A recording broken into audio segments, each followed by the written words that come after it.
After the launch of the iPhone 16 Pro Max and the Samsung Galaxy S25 Ultra, everybody seems to be asking, do we really need a new flagship smartphone launch every year? You know what, I'll try to answer that question in this video. But please do watch the video till the end because I have multiple points that I want to make and I really want to know what your thoughts are on this topic as well. So let's get deep into the discussion in the comment section. Alright, let's get right down to it. If you're watching me for the first time, I'm Ershad. This is Trakin Tech English, your destination for deeper analysis of the world of technology.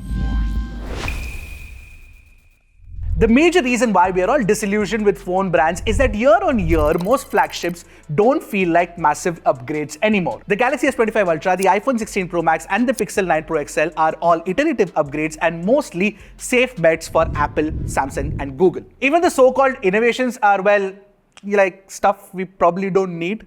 Camera control button. And if you're talking about Apple Intelligence, then that is obviously going to keep trickling down until the end of 2025. And while improvements to Samsung's Galaxy AI are awesome, they're not exclusive to the Galaxy S25 series, and a lot of these features will trickle down to the Galaxy S24 series. Therefore, we cannot consider Galaxy AI as an upgrade proposition, right? Not to mention that the AI features that you're now enjoying on your phone, not just on Samsung, but even on Apple and Google, will all be expensive a year later. Because right now, if you buy a Pixel 9 Pro XL, you get 1 year of free Google Gemini Advanced, whereas on the Samsung, you get like 6 months, and after that, you'll have to pay close to 2,000 rupees a month. Now, another reason why we might not need a new flagship smartphone launch every year is because the average smartphone replacement cycle is going up year on year. The latest IDC report suggests that we are replacing our phones every 36 months now, up from 24 months. This could easily be attributed to the fact that smartphones are getting so good every year.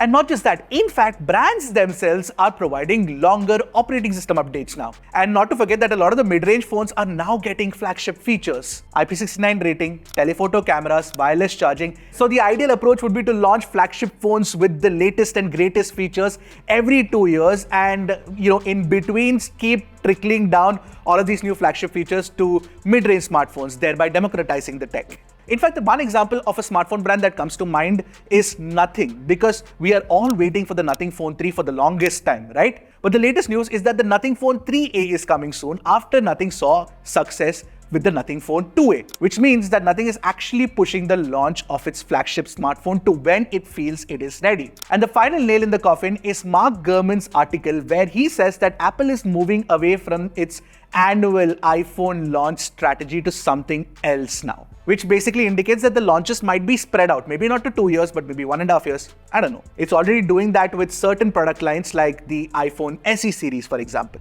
So now let me break down why phone companies will still continue to have a flagship smartphone launch every year, despite whatever we think or whatever we want. See, Apple will still continue to have a glitzy launch for the iPhone every single year. The amount of money that iPhone makes for Apple is just crazy. So just with the sales of the iPhones, Apple makes about $200 billion every year. That's double the GDP of our neighboring country, Sri Lanka. So then why would Apple not want to launch an iPhone every year and keep the money at the table for the competition? There is an intense competition in the smartphone space, and that keeps the innovation cycle going. For example, the Snapdragon 8 Elite this year is a huge leap from the Snapdragon 8 Gen 3 in terms of both power and efficiency. Of course, the neural processing unit or the NPU in the Snapdragon 8 Elite is also powering all of the AI experiences that we are seeing on phones like the Samsung Galaxy S25 Ultra this year. And you know what, when I spoke to Qualcomm last year, they straight up moved the announcement of their latest and greatest flagship chipset up by 1 month. The launch moved up from November to October purely because OEMs wanted to make smartphones that they can sell with the latest chipset for the China Singles Day. Now, if you don't know about Singles Day, it is the world's largest online shopping festival. Not Flipkart's VBD or not Amazon's Great Indian Festival. And you know what? We really cannot forget the global aspect of smartphone launches. We can't think purely from the perspective of India or purely from the perspective of USA. There are other countries where smartphones need to sell as well. And not just the Snapdragon 8 Elite, we also got higher capacity, denser batteries inside slimmer phones. And how did that happen? Silicon carbon technology. IP69 is also becoming prevalent in smartphones, not just in the flagship range, but also in the mid-range. Now, whether you like the performance or not, folded periscope lenses or the W-style periscope lenses are also new. Now, with the W-style periscope lens, you can have long-range zoom performance without taking up too much space inside the smartphone as an L-shaped traditional periscope lens. So what we need to understand is that for every Apple, Google and Samsung, we have a Vivo, a Xiaomi, an Oppo, a Huawei and other Chinese OEMs who are pushing the envelope in terms of technology. And the good thing about that is we get their phones here in India.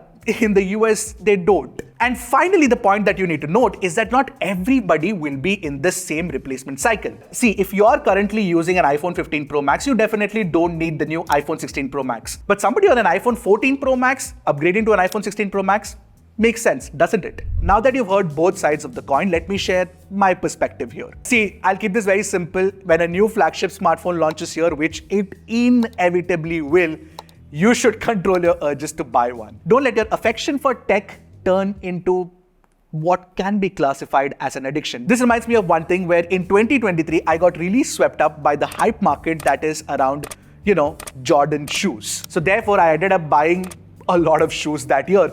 But in 2024, I decided that I won't buy a single one if I don't need it. And I ensured that I didn't buy any shoe in 2024. And I realized after that the hype was not worth it, and I was actually getting close to addicted to buying these shoes. And you know what? Let the brands keep cooking. Let's not tell them to stop making new things every year, because genuinely let that innovation cycle keep moving. Let's hold them accountable if they are not delivering on what we think they should be delivering. Because if other brands can do it, then so can Apple, Google and Samsung, right? And there was this other interesting perspective that I read which said that smartphone launches should follow the same route that gaming consoles do. So when you take a look at it, the latest PlayStation console or the Xbox or even the Nintendo Switch mostly have like a 5 to 7 year gap between launches. Similarly, smartphones need to have longer launch cycles, say for example 2 years, is what somebody said. Well, over there, I kinda disagree. That analogy doesn't work for me. And this is where I want to highlight that consoles are luxury items, and this is targeted towards a group of folks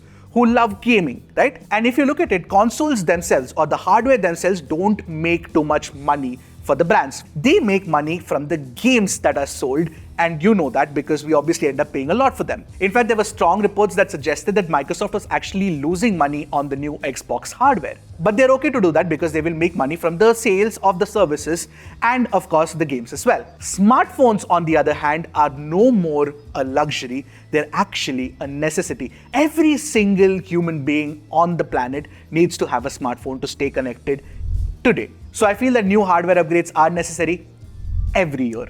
Alright, so now that you've heard my take on this, I genuinely want to know what your thoughts are as well. Let's keep this two-way. Let's have a deeper discussion in the comments so that I can understand what exactly you guys are thinking. Also, while you guys are at it, what do you guys think of such kind of videos, such kind of opinionated videos where I try to bring in some perspective to, common conversation that's happening online about technology? Would you like to see more of these? Would you be like, nah, I don't care about this? Let me know that also in the comment section below. Alright, that's it from me for this one. I'll see you guys in the next one. Until then, keep tracking and stay safe.